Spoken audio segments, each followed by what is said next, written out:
Today I want to talk about Michelangelo. He was one of the greatest sculptors and painters of the Renaissance, or maybe even of all time. From his time until now, I don't think there is a single sculptor who hasn't been influenced by him. All the sculptor I love could be called his kid. That's why I wanted to introduce him today. 1475. Michelangelo was born in the small town of Caprese, in Tuscany, Italy, and spent his childhood near Florence. Surrounded by marble quarries, he naturally became fascinated by stone and form, developing an early sensitivity for art. 1488, at the age of 13, he began studying painting under the Florentine artist Domenico. There he learned the principle of human proportion, composition, and color, receiving his first formal artist training. 1489, soon his extraordinary talent got the attention of the Papal Medici family, the wealthiest and most influential patrons in Italy at the time. He entered the Medici Sculpture School where he began studying sculptures in earnest. The Medici family owned an immense collection of books and classical statues, and with their full support, Michelangelo was able to study and explore them freely. During this period, he developed his own artistic philosophy.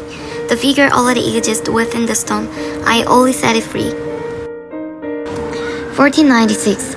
At the age of 21, he moved to Rome and completed his major work, Bacchus. The sculpture revealed a striking sense of vitality and naturalism, earning his recognition as one of the most promising young sculptors of his generation. 1498. Soon after, he completed the Pieta in Rome.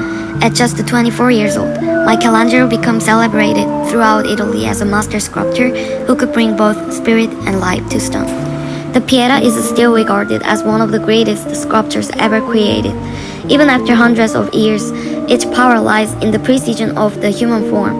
The thin, lifeless body of Christ is carved so realistically that you can almost feel the structure of his muscles, bones, and veins beneath the marble. When it was first unveiled, some people were puzzled. From the front, Christ seems smaller than Mary, but when viewed from above, he appeared much larger.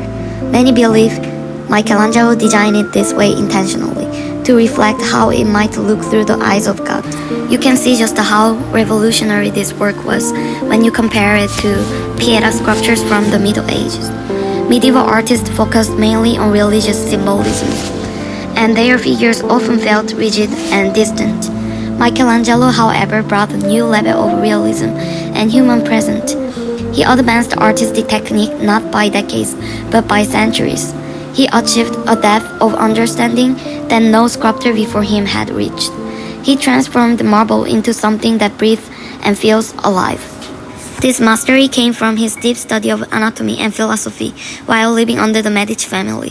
He believed that beauty comes from truth. Before creating the Pieta, he gained permission in Bologna to study human anatomy through dissection by examining the smallest details of muscles, veins, and bones. He learned how to translate the living body into stone.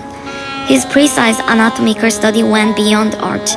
They become valuable documents in the history of human medicine. And from that knowledge, he created a sculpture that carried both human beauty and divine perfection. Between 1501 and 1504, he returned to Florence and completed his masterpiece, David. The sculpture came to symbolize both the spirit of humanity and the divine idea, and is regarded as a purest expression of Renaissance art. Most sculptors of his time worked from all sides, but Michelangelo believed that the figure already existed within the stone.